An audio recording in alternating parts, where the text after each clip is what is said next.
So you were talking about how your focus changed while you were in to prepare you for coming out. What were some of those things you did on your own? Just by stop doing the things that I've been doing as far as like getting the money that I was getting. I stopped smoking the weed, stopped doing the liquor, stopped talking to all the extra girls, just trying to focus mentally, you know what I'm saying? Just trying to lock myself in discipline and just focus all the way in mentally on what I had going on to prepare myself for what was going on the outside. Right here. When you get that? Ben had it. Nah, he ain't having my last video. Yeah. It is.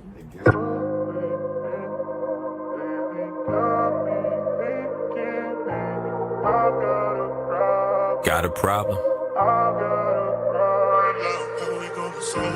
Yeah.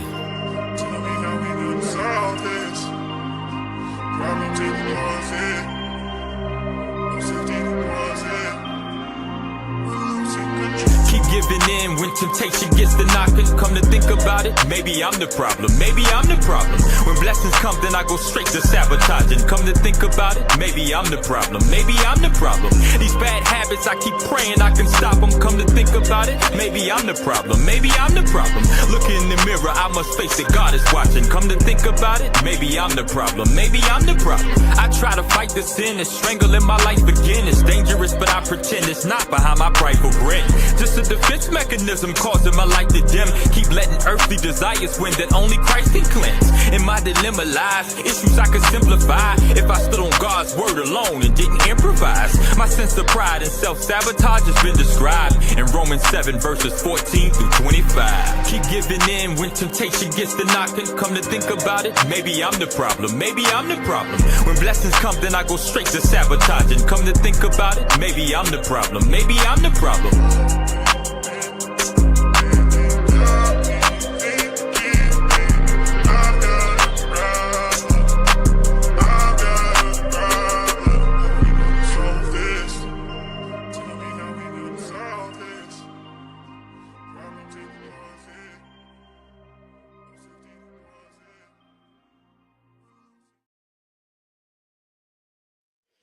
What's up, everybody? It's your boy Napoleon Bradford. Welcome to another champion conversation on the Maybe I'm the Problem podcast. Shouts out to Illa Jeezy and to Jace the Reacher, who you just saw with the intro video, man, all the way in Texas now. Illa Jeezy, we want to shout him out. He was supposed to be on with us, but yesterday, man, he was able blessed to bring forth into this world a brand new baby. So we shout him out. We're so proud of him and all that he is doing. Listen, tonight's focus is really like crazy. It's from effed up, from fucked up to focused, right? And before you clutch your pearls, right? This is not a conversation for shock value. This is for truth value. Right? Some things can't be healed until they're named, until they're confronted. They can't be interrupted cycles, and until we stop pretending that they don't exist, and until we stop trying to make them beautiful and flowery, right? Because reality is some situations aren't just messed up. They're really, really fucked up. They're really jacked up. They're really bad, right? And so being able to move from this state of perpetual darkness to this place where we are able to focus, lock in, and decide that we're no longer going to walk in that dark place, in that decrepit place, from that bad decision-making model is so necessary. So listen, I'm not on here by myself. I have with me my beloved brother, Fred, right? Y'all may know him as Jack Miles, Fred Galloway, Elder Fred Galloway. So I'm going to bring him to the stage. I'm going to allow him to introduce himself, right? I'm Napoleon Bradford, and this is my special guest. And then we're going to get into the dialogue. Listen, feel free to share this. Feel free to jump in the comments, ask your questions, right? And let's kind of explore this a little bit. This is the first of many conversations, but let's just get into it. So without further ado, my brother Fred is coming to the stage. Fred, what's up, man? Hi.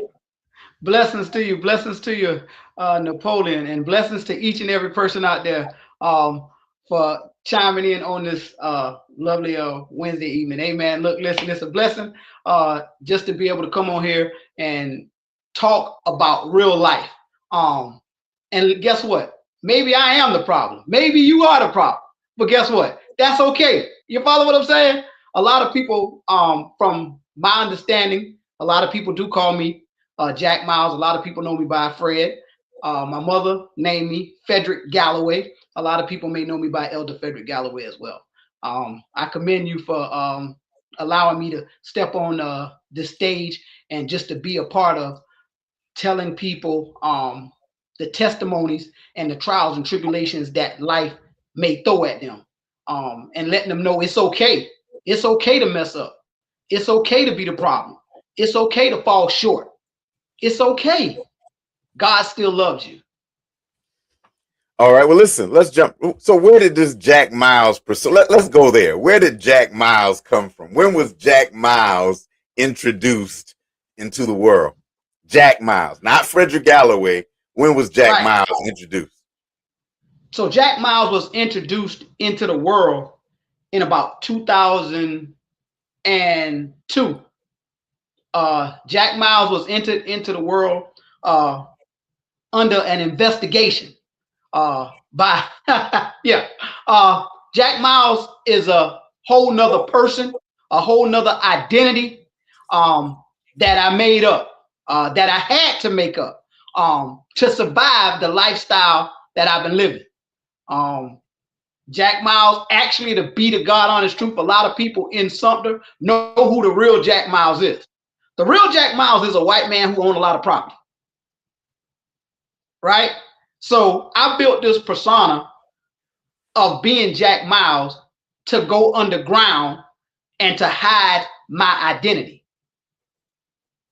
So in my ways of living, I had to protect myself off of the cell phones and off of some of the videos that did allow me to last more than I last. Okay. And I can be quite honest to say, Jack Miles is dead now. Like, that person is dead, but he has built up so much a big of a reputation. People won't stop calling me Jack Miles. They love Jack Miles. And that ain't me. My name is Frederick Galloway. I'm proud to be Frederick Galloway now. And I can say that I messed up by living that life of Jack Miles. Jack Miles was a person that didn't care about nobody. Jack Miles was a person that hurt a lot of people. Jack Miles was a person that made a lot of money, but tear up a lot of families as well, who brought hardship on his own family. I can even remember when I first started saying Jack Miles, my mama told me, she said, "Why are you doing that?" She looked right at me and said, "Why are you doing that?" And it just grew. Jack Miles, Mr. Untouchable. Those are worldwide names that's known up and down the East Coast. And so two monsters. So this persona that you developed, how at its worst, where did it get you? At its worst, it got my family locked up, got me and my wife federal charges, which in the federal charges, she was cleared free. Actually got my daughter locked up as well. It was bad. I knew that day was coming. I knew that they wanted me. It was a 10-year investigation. 10-year investigation. Leading everywhere: Florida, New York, North Carolina, Georgia is just leading. And actually, the hurt and the pain that Jack Miles caused to other people and to my family. Yet to this day, you know, I'm still regretful and sorry for that whole situation. You're talking about a lot of restless nights. They knew what they had to do to get me. They watched me for 10 years. So they knew how I valued family. It was going to be either my wife and kids or either my mother. They had to link somebody to Jack Miles in order for them to pin me down the way that they did. And then, actually, to tell you the God honest truth, they didn't even pin me down, Napoleon. They set me up. Like literally set me up. I'm talking about set me up. They knew my wife didn't have anything to do with it. They knew my daughter didn't have anything to do with it. Actually, they knew I was asleep that night. But God had enough of me causing chaos. The first time I went to prison, I didn't know. I didn't, how can I say it? I didn't got what I was supposed to get. The second time, when I got to prison, he specifically said, I warned you one time. Now I'm going to touch what I know you love, or I'm allowed them to be touched. I'm talking about, I messed up. I was the problem. And I'm still wrestling with that right now today. Even though I'm becoming a better person, it's just some things that you can forgive, but you just can't forget, and it just plays out in your mind. A lot of families are being broken by the same type of strategic activity that they will do when they get tired of you, period. So what do you think led to going back? Let's go back to, give me a little background of your childhood and when you felt that it was necessary for you to make the decisions that eventually led to everything happening. Well, this happened when we were younger. My mother, I come from a single parent home. My mother name is Jessie May. I love her to death. She tried to stop me from doing multiple things. I remember when I was about 14 years old, my mother beat me so bad that she was tired. She was tired, literally tired. And guess what? I still went out and did what I felt that I needed to do. She worked, but she beat me so bad because she knew what I was doing, right? And what ultimately led me to do what I did was hurt. I seen my sisters hurt. I seen my brothers hurt. I seen my mother struggling. All right? So me being the oldest boy and being around the people who I grew up with, my environment, I started out at the bottom, and I just told my mother and I told my sister and them, and they always knew, hey, look, Fred gonna come through. So after the years, as I grew, my names changed. The beast started to grow. The animal started to grow. The how can I say it? That bad legacy started to grow at the age of 14. At the age of 15, I had my own house. 15, 16 years old, I had my own house. At Bates Middle School, I remember me driving rental cars and the teachers going to their car and I'm getting in a rental car, teacher looking at me like, what are you doing? And it was just a lot of turmoil and a lot of restless nights. But did I make sure that my brothers and sisters was taken care of? Yeah. My mother wouldn't take no money from me now. You follow what I'm saying? Me, myself, personally, I would just sneak in and just pay the bills. You know what I mean? She wouldn't take no money from me. But I always made sure that my sister and brother was taken care of. I remember the day that my sister dad lied to them. He was supposed to come back and get them for Thanksgiving, and they were supposed to spend Christmas. He didn't come back. He lied. They cried the whole day. They was upset. They was upset. All right. My dad would come and go. He had two different lifestyles. You feel me? I remember him having a wife and still coming to my mom. And I remember when my mom said, I'm not dealing with this no more. I'm better than this. It's just a lot of stuff. And I'm telling people now that starts in the home from an early age that people is still dealing with right now. Like literally, okay? My mother loved me, right? But me loving some person, loving somebody else, I just now got into the nature of loving somebody else and really, really understanding and knowing what true love is, agape love, through your flaws and through everything. Because guess what? I didn't have a childhood.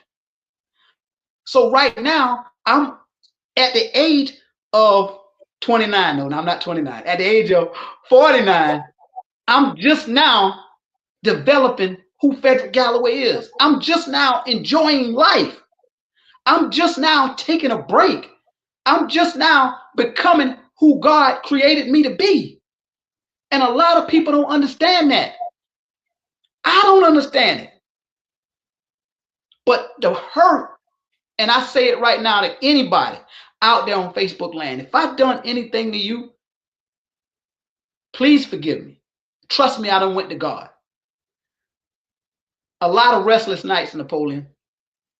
I remember when I was 20 years old.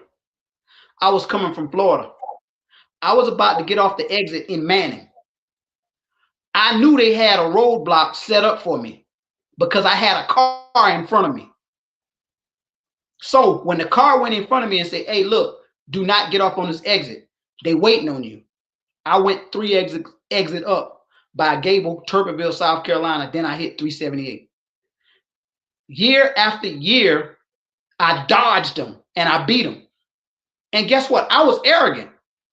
I was boasting. They knew I was boasting.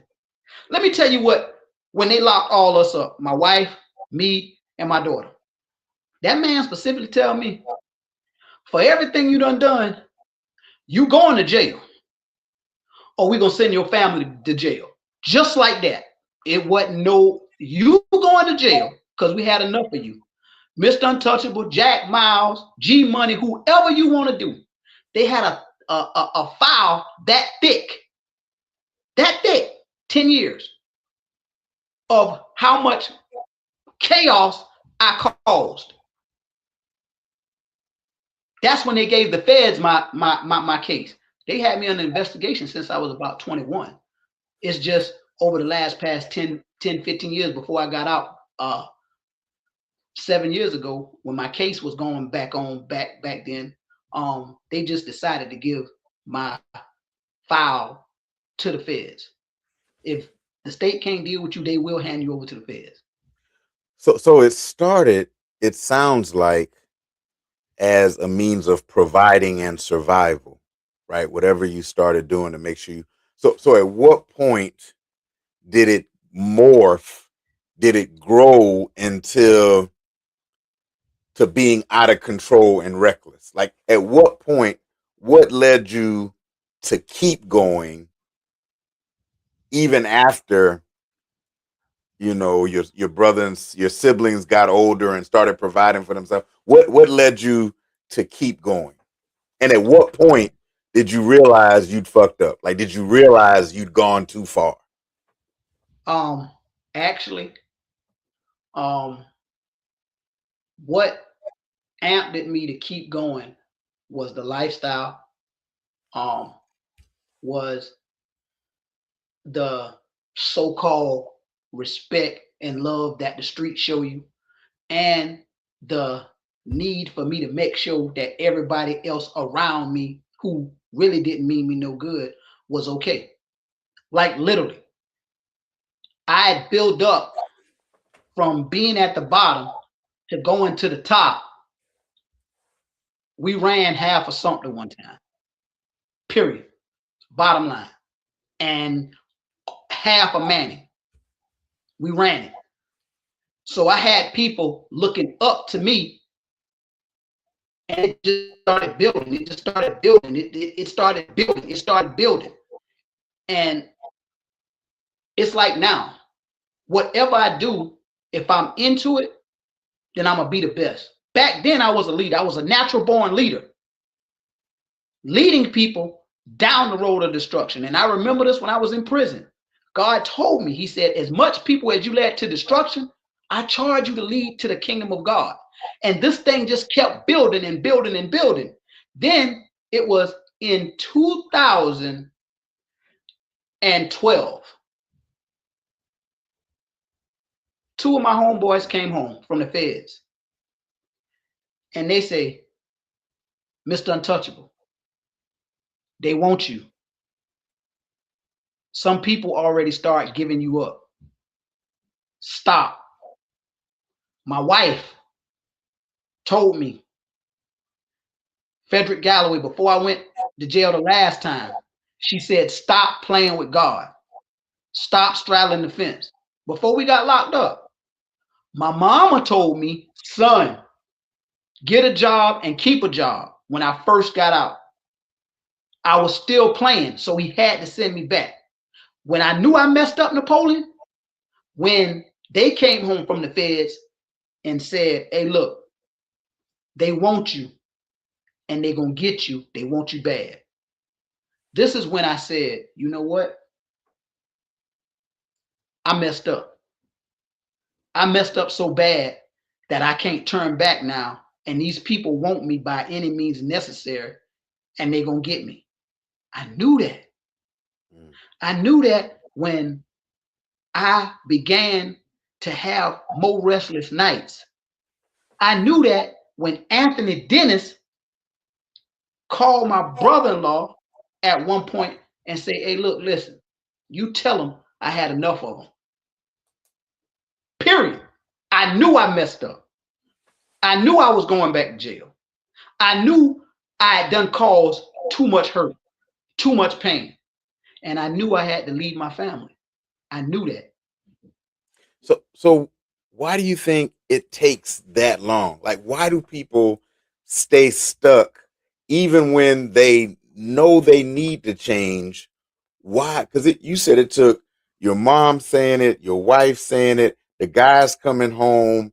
It took Anthony Dennis calling, who's the sheriff or something, calling your brother-in-law. Like, why do you think it takes us so much to stop? Sometimes even to the point of arrest or, some final act to get us to stop. Why does it take so much? Some of that could be pride. A lot of it could be selfishness. And then a lot of it could be lifestyle. And then a lot of it could be just blind. You got to think, Napoleon, I've been blind a long time in my life. I really thought I've been doing good. I really thought I've been being a man because I had money and had people following me. I really, really thought I was doing something. Lifestyle and being blind and pride. Okay, stay there. Because is it blindness or is it perspective? Because you saw something, but what you saw was success.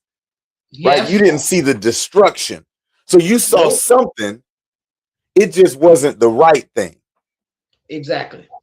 Okay. So what do you right here? Let's talk about perspective as it relates to our problem. So you saw the money coming in. You got a house at 15. You driving rental cars. The teachers seeing you, they're perplexed. In your mind, you thought you had become this persona, because you said earlier the beast grew. So you had become this Mr. Untouchable, right? So at that point, it seems like from what you saw, you didn't see it as a problem, as a negative. Nope. saw it as something to herald and something to boast about. You used the word arrogance earlier. So how many times does arrogance become our means of self-sabotage? How does arrogance play into all of this? Listen, arrogance play into it when you, how could I say it? You do not want to see yourself. You do not want to hear truth. Arrogance and pride. It plays into that to where as though you actually really, really think that you're doing something. And then you're going to keep doing it. You're going to keep doing it. You follow what I'm saying? You're going to keep doing it. You're going to keep feeding it. You're going to keep feeding that monster. You're going to keep feeding that temptation. You're going to keep feeding it until it slaps you in the face. Until God take his hand off you and say, you know what, enemy, have your way with him. And you know what? Have your way with his family, because that's what he loves. I'm going to take everything from him, or allow it to be taken, for him to see that I want his attention and he's living in destruction. I had to really hit a brick wall because of arrogance and pride. And a lot of people don't realize that before destruction, it comes warning. It comes warning before destruction. Being rebellious, not listening to the people that are around you. Being rebellious. Napoleon, I was not going to stop. So he had to allow me to stop. And that's how some people don't understand. And sometimes we get in other people's way, and God be trying to let them hit rock bottom. And then sometimes we try to play God, and we mess up what God is trying to do. And it might hurt them because it hurt me. Stay there, right? Because I often hear people that are people judging a person going through, and they say things like, if they didn't get arrested, they wouldn't have stopped. Or if they didn't get caught, they wouldn't have stopped. And that's not necessarily a bad thing, because sometimes God needs them to hit rock bottom, right? Sometimes God needs them to hit the wall. Sometimes God needs them to be the example. Now, and go ahead. And I'm going to tell you, for each and every person who out there listening right now, that rock bottom state for me did not feel good. I'm telling you right now, listen, and I'm saying this with a pure heart. Do not allow God to take his hand off you and let the enemy have his way with you. Napoleon, I was supposed to been sent to Georgia. They sent me to Virginia. Okay? I was supposed to not be behind the wall. I was supposed to be in the camp. I was behind the wall. Okay? I've been in lockup 3 or 4 times just because I wouldn't tell on what was going on. I got cut right here in prison. Got in a fight. I got thrown in lockup because I wouldn't tell. Please hearken to the voice of God. Don't go down the road and hit rock bottom like I did. When I say hit rock bottom, I had my encounter with God in lockup doing 23 and 30. That means 23 hours a day and 30 minutes, only 30 minutes to go outside and see the sky. That's it. For 90 days one time. Then it was for 45 days. And then it was for 30 days. My sister Sabrina prayed me through. My mom prayed me through. I'm telling you this. You do not want to hit rock bottom. You don't. It's going to hurt. I'm talking about the pain, Napoleon. I'm talking about the tears, Napoleon. I'm talking about the encounter with the devil on this side. telling you to hang yourself. And God on this side telling you, I got you. I got you. Nothing but a Bible and 4 walls and a commode and a sink. Nothing. He wants to get your attention. He's going to get your attention. If he wants you to stop, I promise you, when he had enough of you, you're going to hit rock bottom. And a lot of us be stopping people from hitting rock bottom. But I'm telling you, for somebody out there, do not hit rock bottom. Allow yourself to go through and to put your family through what I did. Because of arrogance, because of disobedience, because of not listening. Napoleon, the whole time, I had to figure out who I was and who God called me to be. It wasn't until I got locked up till I understand and know that I was a natural born leader and I wasn't supposed to have been leading that way. All the motorcycle clubs, been a president of a motorcycle club, all of that, all of this, all of running the streets, all of it was never meant. The enemy was using me. It was always meant for his glory. It was always meant for me to doing what I'm doing now, helping leading people to the kingdom of God. So it's so many families struggling with childhood hurt. Mm-hmm.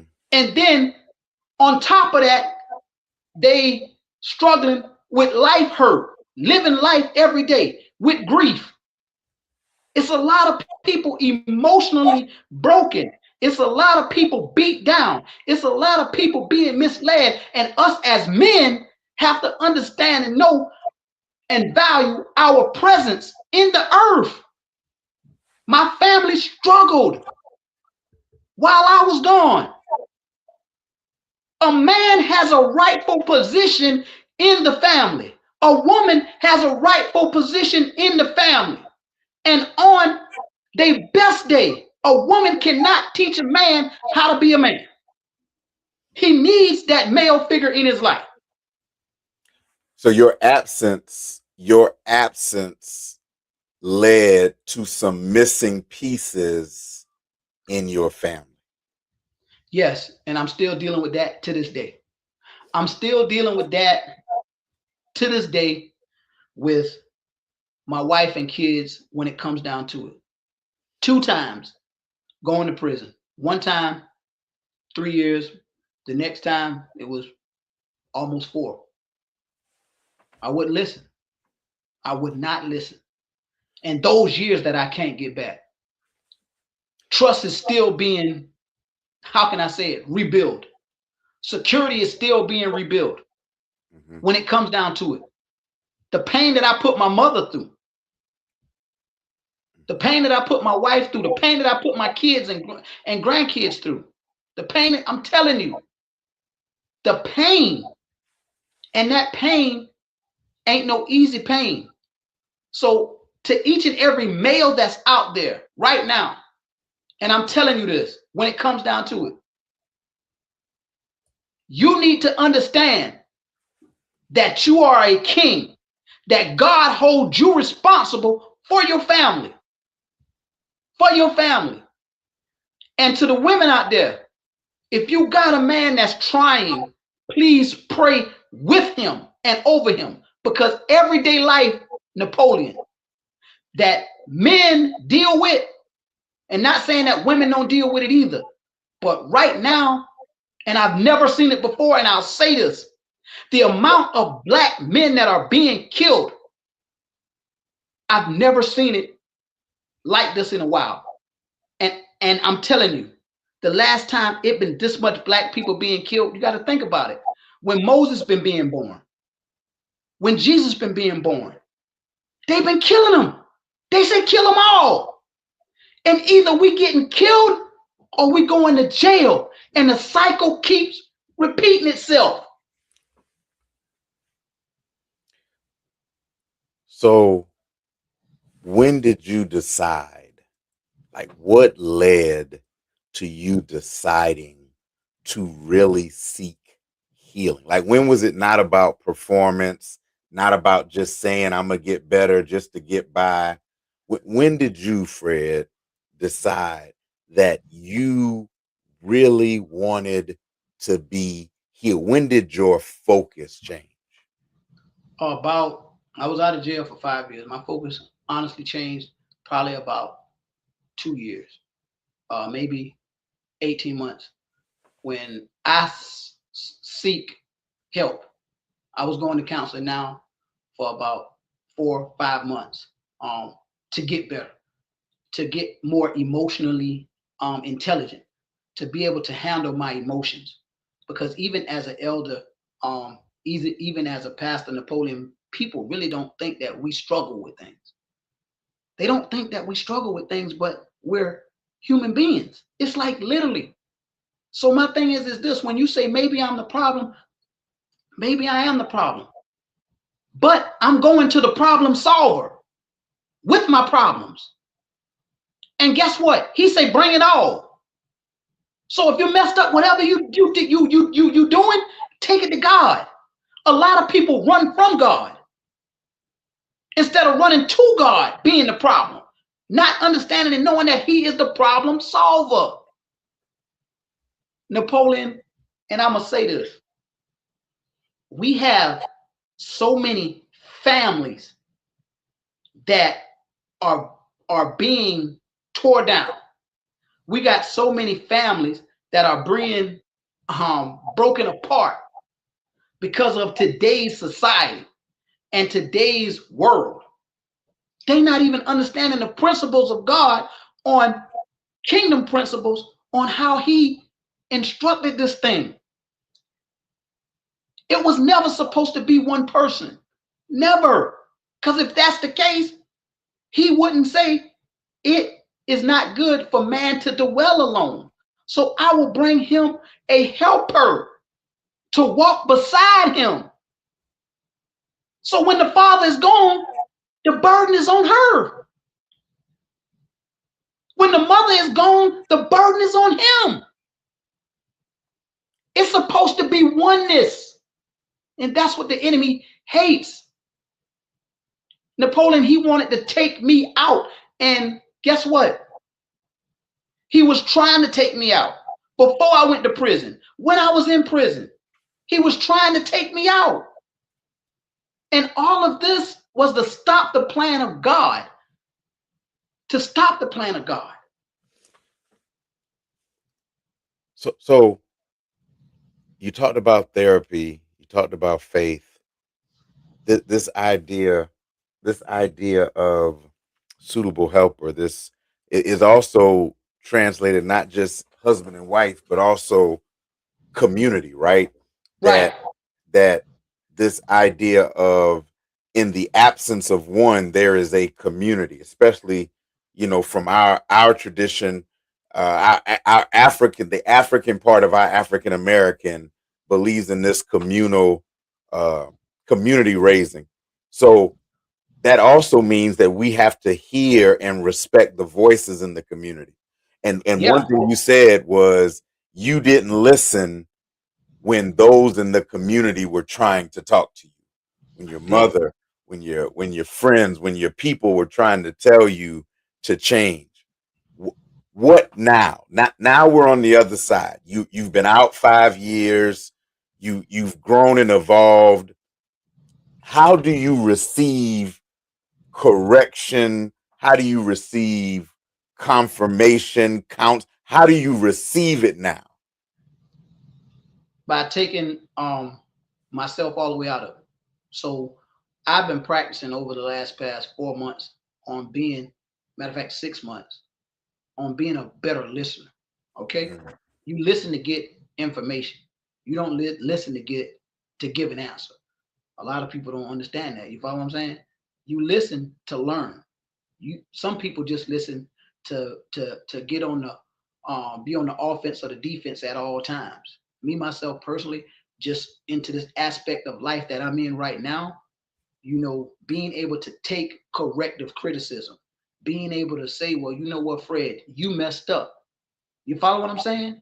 Being able to say, you know what, Fred, you need to love me better. Fred, you need to spend more time. Fred, you need to go out and do some other stuff for the community. Because you're right, it takes a village to raise a child. So the village has to come together as a community, like you say, to help heal these men and women that are out there. Because we got other broken people matching up with broken people, and they creating other broken people. So I'm still working on my healing and my deliverance in some areas of my life. And I thank God for that. I thank you for that. I thank your wife, Karen, for that. I thank every man and woman of God that God has placed around me for knowledge. And that's the thing that we have to consider and understand. Iron sharpens iron. Bottom line, iron sharpens iron. So I might not be my best today. My wife might not be her best today. My daughter might not be her best today. But when the one falls short, the family, the community is there to intercede, to pull up, to pray for, to push in certain situations and stuff like that. So how does that look? So a lot of times we hear and see shame attached to decisions where we end up putting people down, we end up talking about them, dragging their name. What does accountability look like when shame is not attached? And that's a hard thing when it comes down to it, because, right, accountability in the world today, Napoleon, is hard for people. People don't like to take accountability. So they pride get in the way, and that's when they shame come in. But not understanding and knowing, you know, accountability and having an accountability partner is just making you become better. Seeing yourself where you don't see. You follow what I'm saying? Because a lot of people walk around and they really, really think that they live in their best life, or really, really think that they're not the problem. Not understanding that, you know what? You don't have it all the way together. God is still working on you, and that's okay. He can still use you. You follow what I'm saying? So a lot of people get stuck to where as though they have to have this persona, and some of them just don't like to say, I'm sorry, I messed up, I'm the problem. That's pride. The part about when you're saying accountability, nobody is hard in this perverse generation for people to take accountability. They don't want to say, I caused this. I can say, I caused my family pain when I went to prison. I can say, I caused my mother restless nights by being in the street. I can say that. Mm-hmm. And if somebody was to ever ask me that, I can say that. I can say now that I'm becoming a better son for my mother. I'm becoming a better brother for my sisters. I'm becoming a better husband for my wife. I'm becoming a better father for my kids. I'm becoming a better grandfather because of the encounter I had with our Lord Jesus Christ and the counseling that I'm getting now and the help. So where then does the community, or how does the community restore? How does the community restore the trust? How does the family, how does the relationship restore the trust, remove the shame so that accountability and correction can be received even from the places where it once was rejected? You got to love on them. I just believe you got to love, and people got to understand that, you know, love doesn't hold no account of no record of doing wrong. You feel what I'm saying? Love is patient. You know, I mean, sometimes you just got to love the crap out of people, you know, even when they in their rebellious state, even when they don't want to take accountability. It's going to irritate them. It's going to irritate that demon. It's going to irritate whatever they're going through or whatever. It's going to irritate them. But you still just call and check on them. You invite them to church. You invite them to pray with them, and they don't got to go to church. They don't even have to go to church. I invite people to pray at the racetrack. I invite people to pray at the car lot. I want people to understand right now on this live that the church is not confined. They said his spirit, the Bible says his spirit will not be confined to 4 walls. And you must worship him in truth and in spirit. So it's going to take a lot of love, and it's going to take a lot of leadership. It ain't, listen, people, you could say whatever you want to say. People looking for a good example. People looking for the God you serve. People want to look at the God that delivered you from where you was at to what you're going through. I mean, from what you're going through. People want to see how you and Karen made it. People want to understand and know how you open up all of these businesses. People want to know how I'm surviving right now legally and opening up businesses. You follow what I'm saying? People need encouragement. People need good leadership and guidance without no judgment. A safe place. It has to be a safe place that people have to know that they can come to. One of the biggest things my wife told me, and she was like, and I'm building on this right now. You have to get people to trust you and understand that they have a safe place. You can't tell people business. You can't gossip. You can't do none of this when it comes down to it. People looking for somebody who they could trust and somebody who they can share their innermost secrets with and not be judged. Because the church, like literally, I mean, if we gonna tell it, we're gonna go ahead and say it. It's a lot of people out there right now who's dealing with church hurt. They don't want to mess with church people. Period, Napoleon.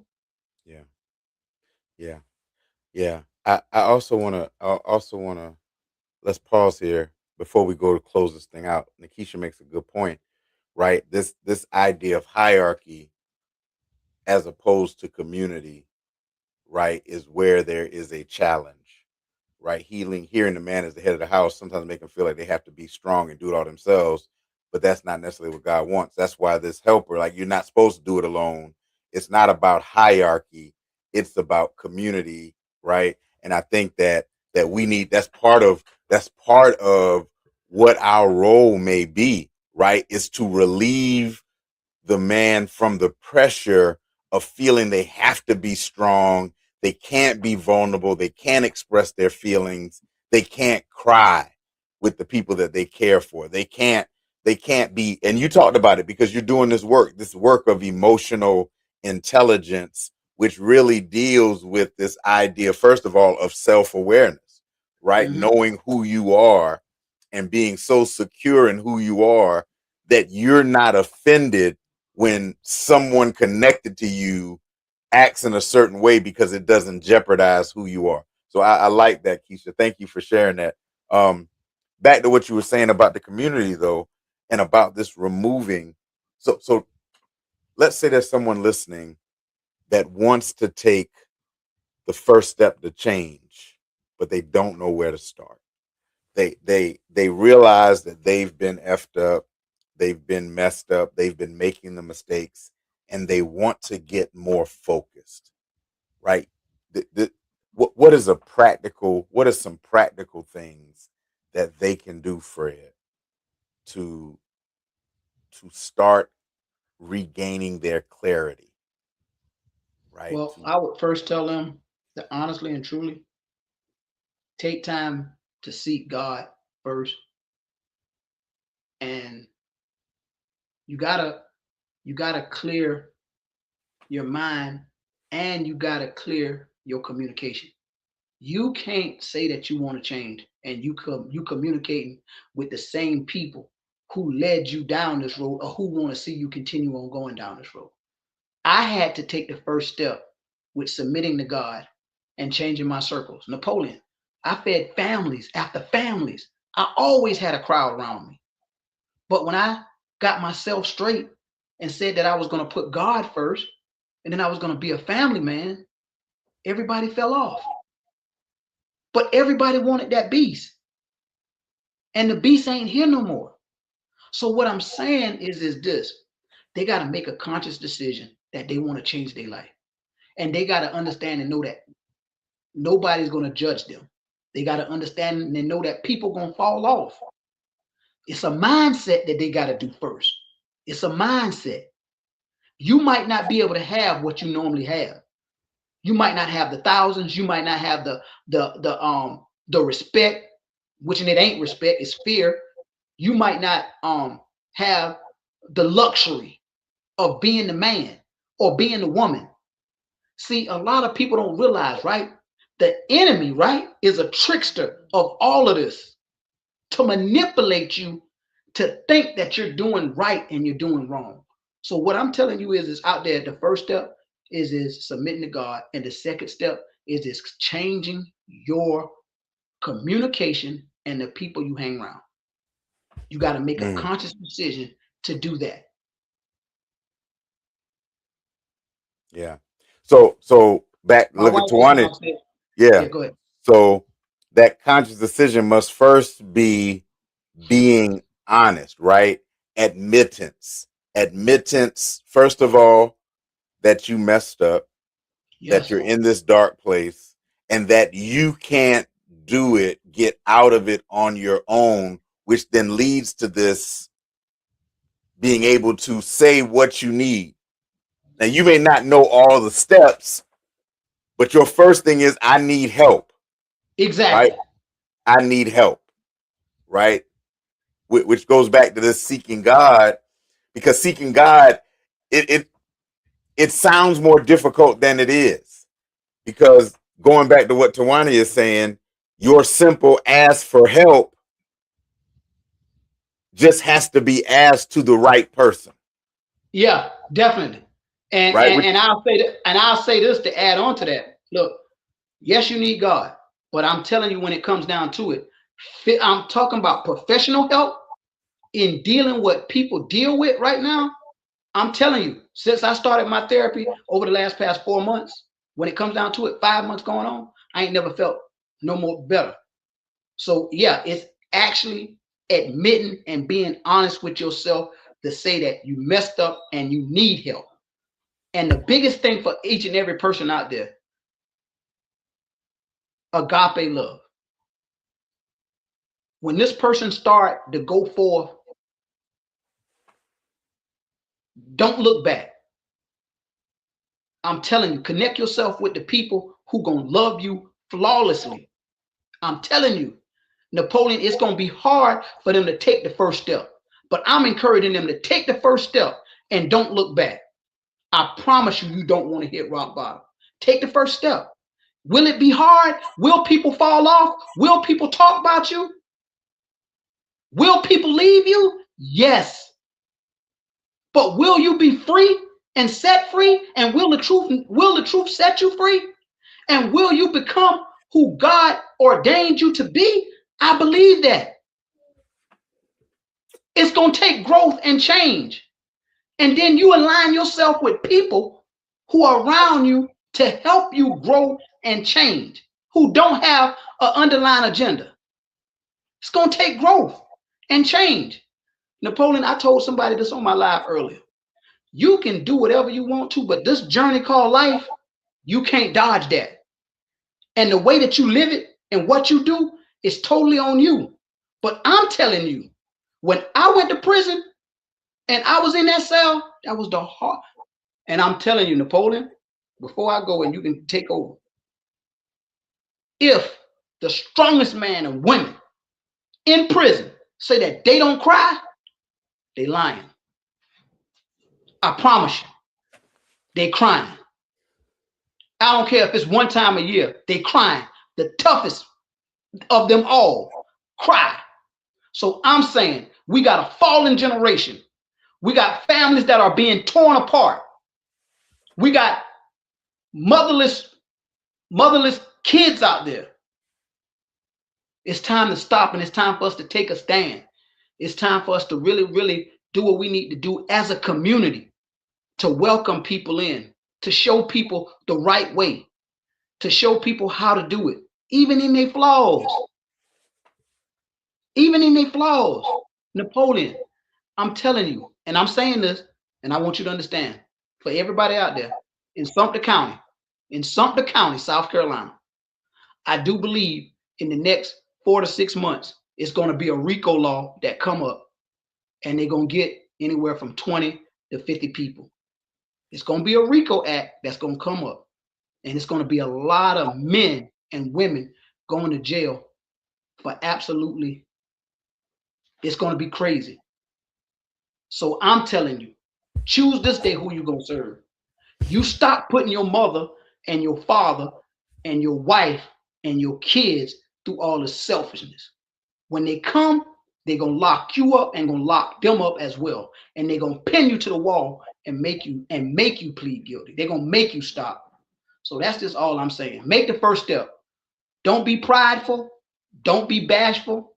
Take the first step into clearing your head, submitting to God, and changing your circle. So I want to thank you for coming on. I want to thank you for all that you shared. It couldn't have been easy to kind of relive and to really talk about it. I thank you for your transparency and your openness. I also like reading the comments from your family that kind of have also been with you through this process.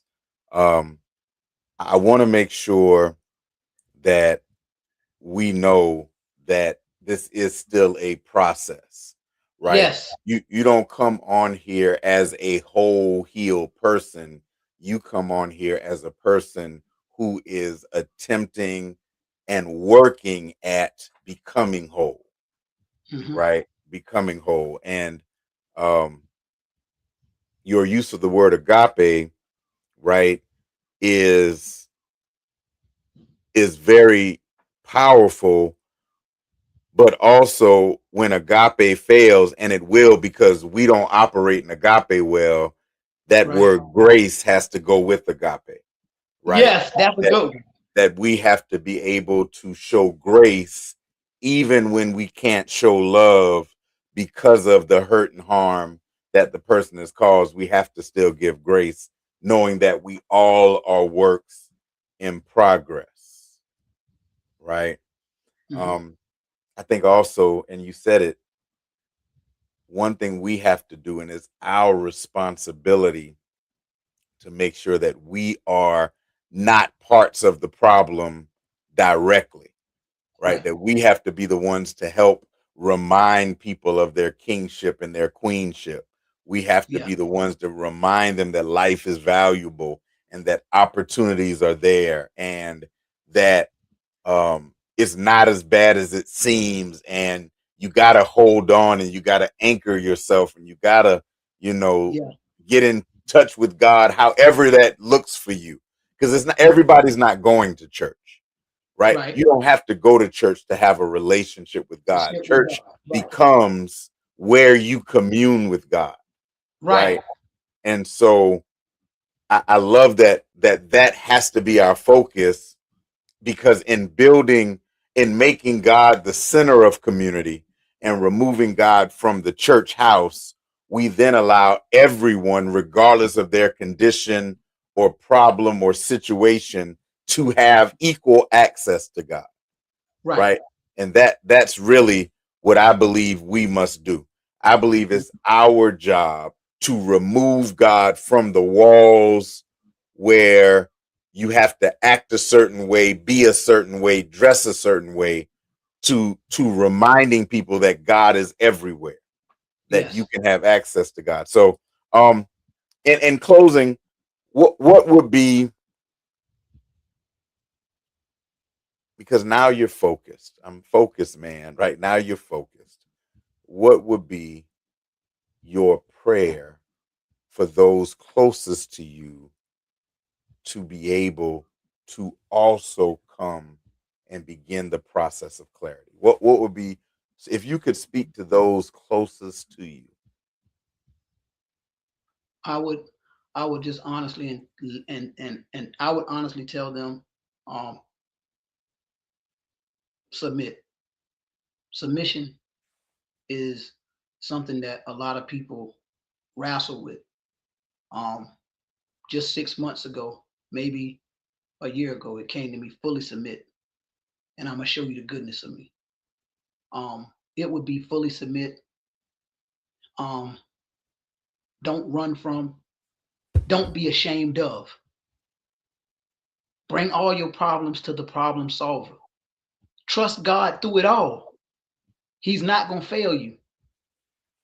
Let him who began a good work in you finish that work in all of us. In all of us. Let's let this platform be a platform that my wife can come on, your wife can come on, my kids can come on, your kids can come on, my sister, my mama, and tell them their stories. That's the truth. I messed up. I'm not perfect. But God give me grace. So I'm going to give you grace. And we're going to travel this thing called life together through the good and the bad, with the growing pains and the changes. That's what I would do. I would say, hey, look, listen, submit. God got us all. Man, listen, this has been a pleasure. This has been a pleasure. I thank you for being my guest. Again, we're shouting out Illa Jeezy, who was supposed to be one of our guests, but he just had a baby on yesterday. Right? Congratulations, man. He just had a baby on yesterday. So we're excited for him and his future, and to hear him in the opening talk about what he had to do to be ready to come out, and to see 2 years later, he is now a father. He's a podcast host. The idea is, regardless of where you are, no matter how deep or bad or messed up your situation is, with God, with community, with help, with honesty, you too can get focused. Yes. Thank you for being on. Blessings. Love y'all. Until the next one, we'll see you. So you were talking about how your focus changed while you were in, to prepare you for coming out. Mm-hmm. What were some of those things you did on your own? Just by stop doing the things that I've been doing, as far as like getting the money that I was getting. I stopped smoking the weed, stopped doing the liquor, stopped talking to all the extra girls, just trying to focus mentally, you know what I'm saying? Just trying to lock myself in discipline and just focus all the way in mentally on what I had going on, to prepare myself for what was going on the outside. Right here. When you get that? Ben had it. Nah, he ain't have my last video. Yeah. He did.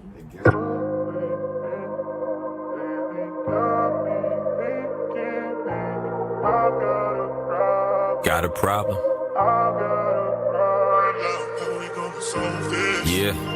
Tell me how we gonna solve this. Problem to the closet. No safety deposit. We're losing control. Keep giving in when temptation gets to knocking. Come to think about it, maybe I'm the problem. Maybe I'm the problem. When blessings come, then I go straight to sabotaging. Come to think about it, maybe I'm the problem. Maybe I'm the problem. These bad habits, I keep praying I can stop them. Come to think about it, maybe I'm the problem. Maybe I'm the problem. Look in the mirror, I must face it, God is watching. Come to think about it, maybe I'm the problem. Maybe I'm the problem. I try to fight the sin that's strangling my life again. It's dangerous, but I pretend it's not, behind my prideful grin. Just a defense mechanism causing my light to dim. Keep letting earthly desires win that only Christ can cleanse. In my dilemma lies issues I could simplify if I stood on God's word alone and didn't improvise. My sense of pride and self-sabotage has been described in Romans 7 verses 14 through 25. Keep giving in when temptation gets to knocking. Come to think about it, maybe I'm the problem. Maybe I'm the problem. When blessings come, then I go straight to sabotaging. Come to think about it, maybe I'm the problem. Maybe I'm the problem.